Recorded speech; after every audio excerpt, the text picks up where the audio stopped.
Donc vous voyez le numéro 103 derrière moi, on a voulu le mettre en valeur aujourd'hui à travers le spectacle, les 2 spectacles qui ont été présentés à la Sainte-Union.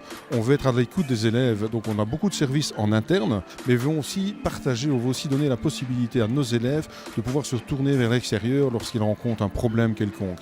Et donc on a découvert, grâce à nos éducateurs, ce service 103, un numéro très facile à retenir, et on voulait le mettre en évidence pour que si ils ont un problème qu'ils ont difficile de partager avec nous, ils puissent au moins s'adresser à quelqu'un d'extérieur en toute tranquillité et en toute confidence. N'importe quelle difficulté, ils peuvent la partager avec quelqu'un qui est à leur écoute. On peut téléphoner là à n'importe quelle heure du jour et de la nuit. C'est anonyme, on avait invité les représentants de la ligne 103 à être présents par discrétion. Ils ont préféré ne pas être là, comme ça au moins les jeunes qui veulent s'adresser à eux, voilà, ils ne savent pas à qui ils s'adressent, donc c'est vraiment tout anonymat qu'ils peuvent parler de leurs problèmes et échanger avec eux. Voilà, on voulait mettre en évidence la ligne 103, étant donné qu'on était déjà en partenariat avec l'association Respect Zone.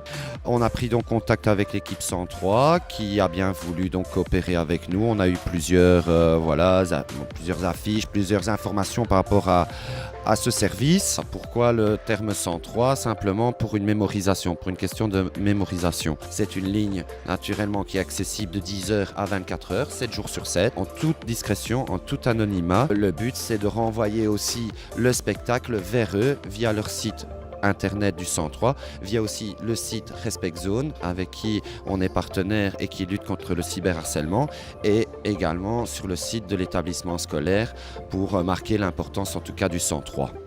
Mais je pense, oui, c'était nécessaire de créer ce genre d'initiative parce qu'effectivement, il y a des jeunes qui ont des choses à dire mais qui veulent avoir le couvert de la discrétion, de l'anonymat et ça, c'est pas mal, quoi. C'est nécessaire de nos jours en tout cas, oui.